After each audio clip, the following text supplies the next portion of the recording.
What's up, everybody, and welcome back to the DK Garage. I'm Jeremy, that's Joe, and this is the Race Day Rundown. Well, Joe, we're at Kansas this week, so you know what that means. Mile and a half. This time we've got 400 miles, 267 laps. That means there's 186.9 potential performance points. We know there'll be a competition caution, probably lap 25, 30. Stages break down as 80, 80, and 107. So the last stage is going to be a nice little extended run. And the last time we were here was a playoff race, and Joey Logano won that race.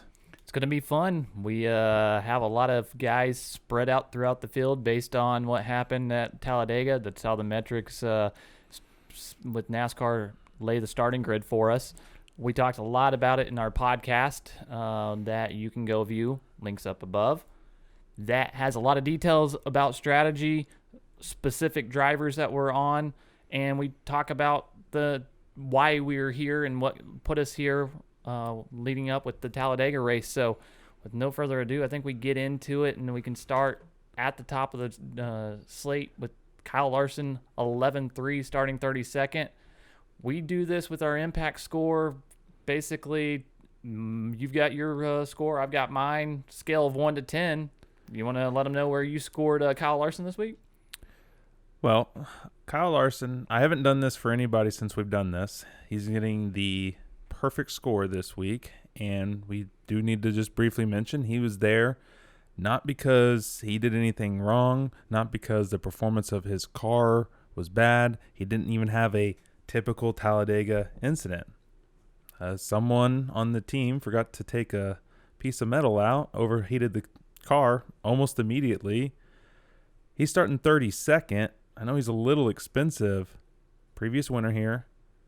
Great track history. Great season history. I got a 10, man. I've given him a 9 because I think it's going to be one of my favorite plays on the board. He's going to be a lot of people's favorite plays. It's not going to be anybody that's going to be under-owned by any stretch of the imagination. He'll be highly owned, but he'll be able to have a great path to value. But there's so many good plays. I won't be surprised if he's less owned than he should be, but because there's just so many good PD plays sprinkled throughout this slate. It's very true because right down the list, next guy is Joey Logano. 11-1 is his price tag. He's starting 29th. He's going to be another guy that has that path to value very easily, has great stats here. We've talked about him and everybody on this top group of guys extensively in the podcast because there are so many ways that we can approach this, and the strategy this week will be to kind of have a diversity here at the top. Joey Logano offers that outside of Kyle Larson. I've given him an 8. I'm not as confident, but he's somebody that has been very, very good in this style of track. Well, he's the most recent winner. I believe he's a 3-time winner here. Problem is he seems to be a guy who's right up there at the front or kind of mid-teens. I think either way, he gets you good enough value that it's worth it. So that's why I actually ended up at a 9. I think he'll do a little bit better than – I think he'll get at least in the top 10, maybe contending for a win. We'll see.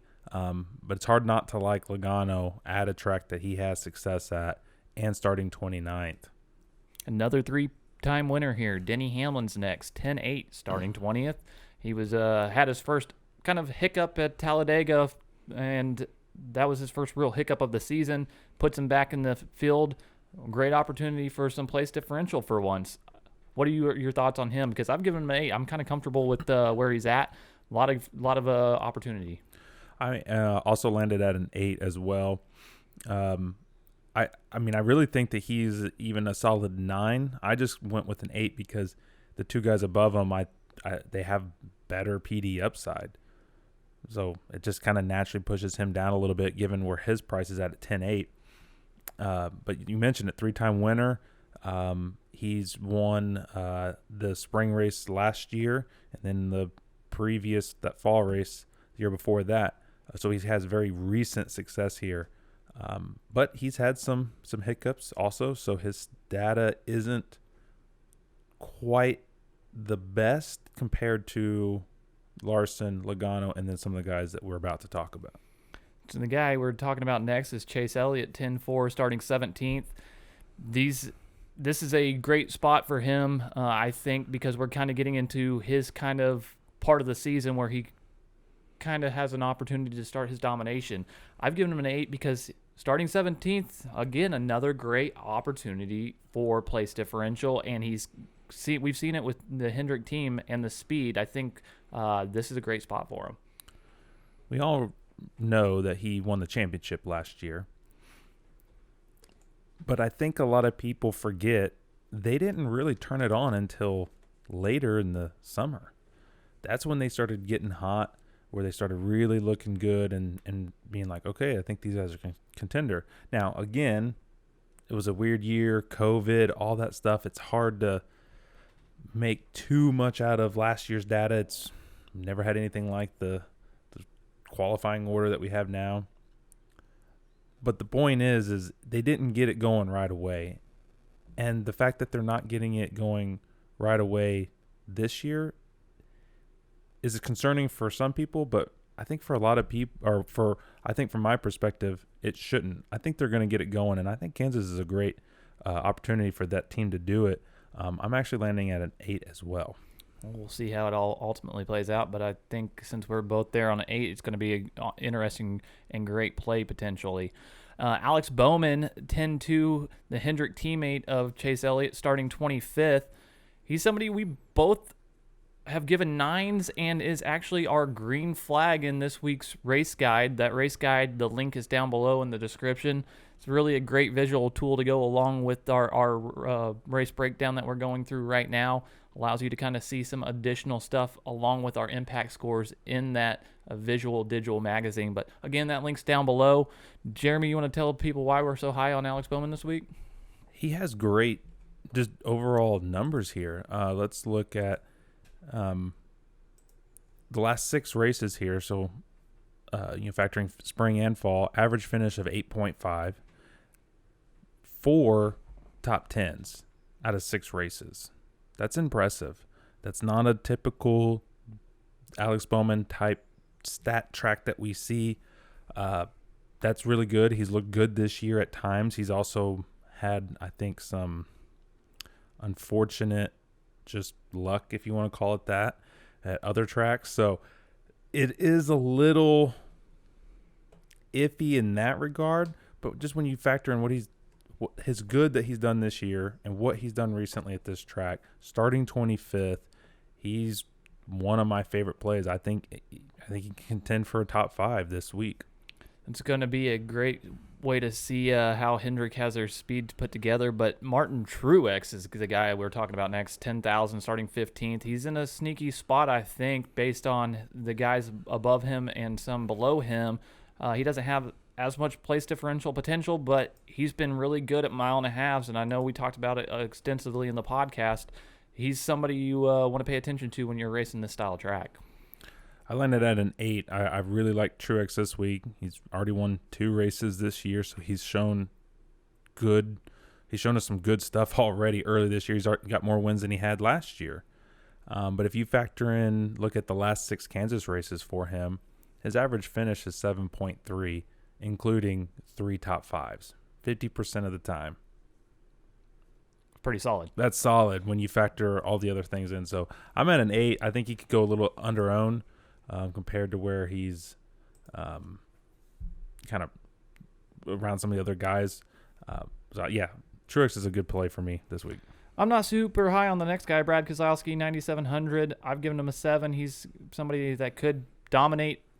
I'm not seeing the path to value as easily. Not somebody I'm super high on. Yeah, I landed at a 7 as well, although I still consider 7 pretty solid in this score. And it is more risky. He's got good track history here. He gets high average finish. Let's look at the last 6. He's got an average finish of 7.7, including a win, and he also has 3 top 5s. So it's not like he can't get it done. But with so many good drivers starting in the back or near the back, if he doesn't get out front and lead quite a bit of laps and also still get a solid finish, he's not going to be worth it. These other guys will more than likely finish way ahead of where they're starting, and he just won't get enough points to be worth it. It's a tougher spot. Very good summary, because that's really almost why I am so off of him at this point. Ryan Blaney, his teammate, 9,500, starting 7th. I've given him a 7. I like his ability here. I do like a couple guys below him, but he is in that price range where if he gets a solid finish and at these 1.5-mile tracks, another guy that you have to pay attention to. Absolutely. Blaney, when we look at just Kansas, he doesn't have the best numbers. He's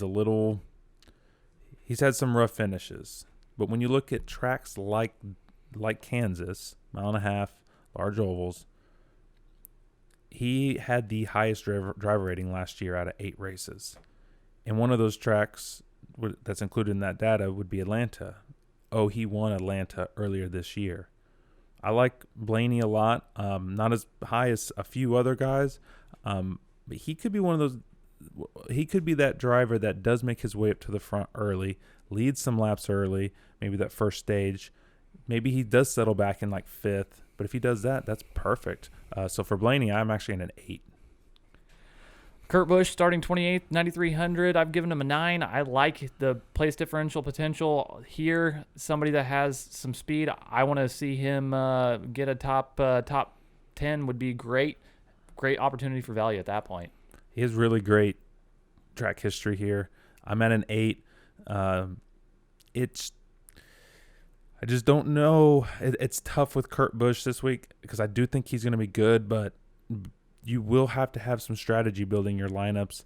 I think some of the maybe potentially more of the dominators, guys leading out front, guys that you're going to kind of need in this 8 to 9K range, I think I like them maybe a little bit more than Kurt Busch, like Harvick, Byron, but they're a little bit more risky. So Kurt Busch is that nice safe play, but because of the other PD plays that you're going to have in your lineups, I don't know if he's going to work out. I do have him at an 8, though. You did mention Harvick and Byron. Harvick's 9,100 starting 4th. I've given him an impact score of 7. I think him and William Byron are very similar plays because William Byron's 8,800 starting 2nd. I've given him an 8 because I've seen more speed out of him than I have compared to Harvick. I think it's a little bit more risky. Both of these guys are very risky where their starting position is, but if you can get some a solid finish and some laps led, pays off big time. Yep, getting out front can also help getting you those fastest laps. So overall, these guys need to get those performance points that we talked about that are up for grabs. Kyle Busch is next on the list, 8,600. Oh, I was at a 7, by the way, on both of them. Just so y'all know. Kyle Busch, 8,600, starting 9th. We talked about him in our podcast pretty extensively because he's in a sneaky spot, priced below 9,000, which we don't see very often. I think you talked about a lot of information and stats that are really key for him here and in 1.5-mile tracks. I like him this week based on some other research we did. I've given him an 8. He's really one of my favorite plays. Yeah, it was kind of surprising when I saw that data that we talked about in the podcast. It really kind of debunked the down year, at least when it came to tracks similar to this. So I don't have him rated quite as high. I'm at a 7 because, again, I haven't quite seen what I want to see from that team. But, yeah, I probably should have him higher because the fact that he's cheaper than his brother at 8,600, starting 9th, and he has fantastic track history here. I really do like Kyle Busch a lot. I think he's a very solid play. Eric Almirola is next, 8,400, starting 18th. I've given him a 7. I think he's in a solid spot. I don't see him progressing too much. I think he's just a nice mid-range play. What are you giving him a 7 as well? Yeah, I'm at a 7. A lot of these guys in this range are 7. I think they're very solid plays. There's just not quite as much upside as some of the guys that we talked about already, and then some of the guys we're going to talk about here in a minute.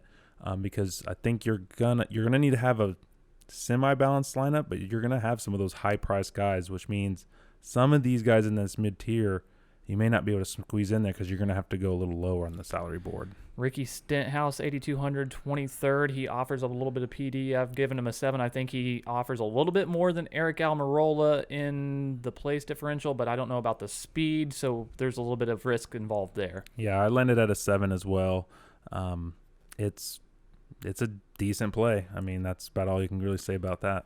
Christopher Bell, 8,000, starting 8th. I've given him an 8, and looks like you've given him an 8 as well. There's a lot of 8s going on associated with Christopher Bell. Kind of scary with his position that he's starting up towards the front, but it also with the solid efforts that he's given us this year, it could pay off big time. Yeah, and it's not like he has – I mean, we didn't find any race history here that made us just go, oh, my God, absolutely. But then again, you got to factor he's in better equipment now. I don't want to slide him, but I would say he has an upgraded crew chief. He's got Kyle Busch's old crew chief, Adam Stevens. We've mentioned that several times throughout this season so far. And I think it's really paying off for him. He obviously already has a win. Maybe it's a little bit more of a gut feeling for me, but you're right. I landed at an 8 for him as well. I really think that Bell might surprise some people in this race. Eric Jones, 7,800, somebody else that we've both given an 8. We've aligned on our scores more often than not this week because some of these guys are just really obvious to us being extensive or experienced DraftKings players that, hey, these guys are some guys you want to focus on. There's a couple guys down the list, though, we want to kind of warn you about. You want to go ahead and look at some of these drivers that are here? Well, the first one that you need to be, I think, cautious of, and I think a lot of people will recognize this, is Ryan Newman. 7,400 starting 14th. Nothing against Ryan Newman. It's just we think he's probably going to finish a little further back. So you factor in negative PD and then less finishing position. Doesn't really pay off. We both landed at a 4 on him. And then the guy right below him on the salary board, 7,200, starting 13th, is Bubba Wallace. I'm at a 4, and you logged down a 3. It's similar to what I said about Newman. It's, I just haven't really seen it from 23XI Racing yet. He doesn't have great history here. I think if he just drifts back and, again, has a 17th, 18th, 19th place finish, the team takes it, they move on, they feel like it's a decent race. Not good for DraftKings. Yep, Cole Custer's in a very similar position in my boat. 7,100 starting 10th. I don't see him progressing through the field and getting a solid finish. I think it's more of a liability. I've only given him a 4. I gave him a 5 because I believe it was the first race last year. He ended up finishing 10th. Mm-hmm. Did really well, but he was starting in the back. So obviously there's no PD upside there. This would be a play because, say, okay, he's decent at these style tracks. Mm-hmm. He obviously had some success here, at least in that first race. Been a rough year for him. Maybe this is just a play that no one's going to go, and you go there and he gets a top 10. You look like a hero. Could be but risky. It's very risky. I think Tyler Reddick, 6,900 starting 11th, is a little bit safer in my opinion. I've given him a 5 because of a little bit more consistency throughout the year. That's where I'm at on him. I'm at a 6 basically for all the reasons you just said. Next is Austin Cindric, starting 38th, 6,700. We saw and talked about it in the podcast. He's gotten a discount from a couple races ago. I like him a lot. I've given him an 8. Could be key in helping you get some of those guys at the top. I landed at an 8 as well. I just think it's a little too cheap for what you're getting, and you don't have to get that much out of Cindric to be a value. If he gets close to what he did in Atlanta, very similar track, that's going to be easily over 5X. You'll take it because 6,700 does help open up the door for some of these better drivers that we talked about.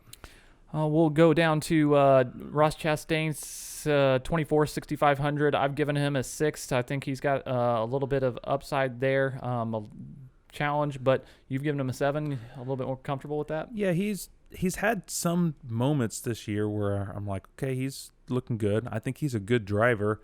I think he's still figuring out the team, the car, and his problem is he just needs to learn how to channel that aggression that he has. He's already gotten into it with several drivers this year, and it's just like, why, dude? Yeah, I don't think you need to do that. And I think if he can be more strategic with his aggression, I think it'll pay off. I'm not saying it's going to pay off this race, but with him starting 24th, 6,500, it's not bad. I gave him a 7. I've given Daniel Suarez, the next guy on the list, a 7. He's starting 21st and 6,300. I've seen quite a bit of speed, but I talked about it in the podcast. His pit crew has not been too kind to him. That could be a detriment, but I think it's worth the risk with the speed that I've seen this year at that price tag to take a risk. Yeah, I landed at a 7 as well. I think it's a solid play, and just all around, I think 7 is good. I like them. Yeah, these guys down below them, there's not very many guys that we're super high on. We can touch on, let's see here. I do have Chris Buescher at a 6.